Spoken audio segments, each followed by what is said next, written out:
Hey everyone, welcome back to Switchcraft. April 24th marked the release of the new South Park game on the Nintendo Switch. For simplicity and in the interest of time, I'll be referring to it by its subtitle moving forward. I've dropped about 8 or 9 hours into it, and I thought that I'd give you my first impressions of the latest game to make use of the Snowdrop engine on the console that you can take anywhere. Being a big South Park fan and fan of the creators Trey Parker and Matt Stone, I was stoked to pick this game up and experience it for the first time, seeing as though I obviously skipped it on the Xbox, PlayStation, and PC. So let's take a look at my first few hours with the game to see if The Fractured Butthole is something that you might enjoy. We're going to start with what this game could do better and end with all of the things that The Fractured Butthole does well. Finally, I'll end off my recommendation as to whether The Fractured Butthole is something you should call your own.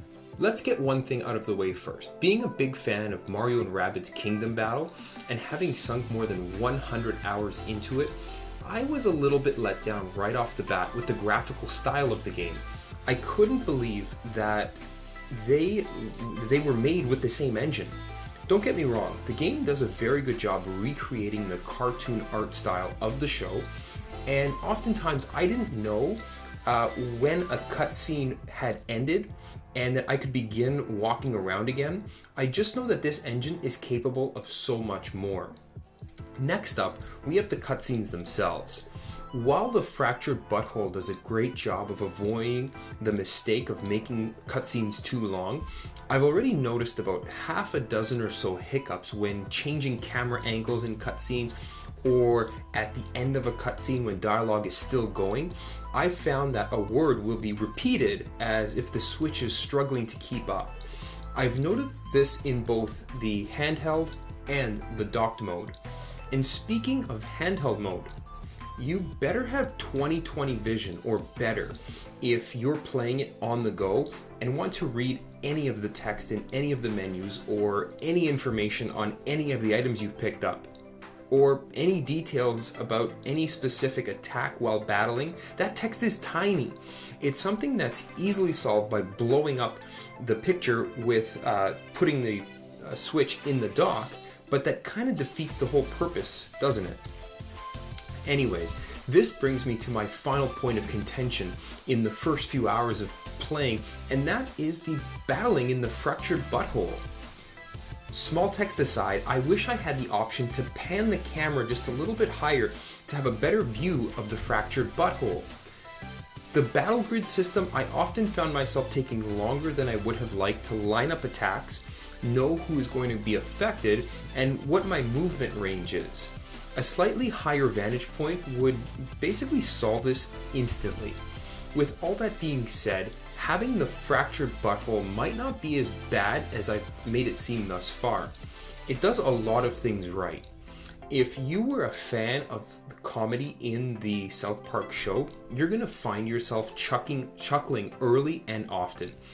I've heard more F-bombs, more racial humor made, and more poop, pee, and fart jokes made than I ever would have expected on a Nintendo console.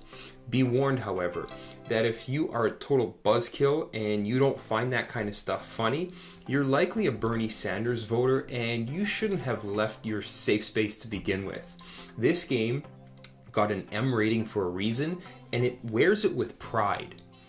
Other South Park cartoon faithful will appreciate that special attention to detail was paid to ensure canon was upheld, and seemingly all of the main characters and important references have already made an appearance. I feel as though creators Matt and Trey were right there every step of the way when dialogue and storyboards were being made up for this game.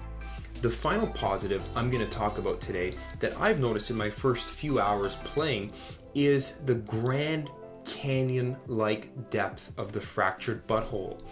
It seems to go on forever and has already become something I can easily see myself getting lost in, not wanting to leave. With the apparent size of the map, all of the side quests, all of the characters, the leveling up system, the crafting mechanic, the go fetch missions, having to master every toilet poop minigame on top of the already layers and layers deep main story, I can tell you the Fractured But Whole is going to be hours, if not days or weeks of fun for the entire family.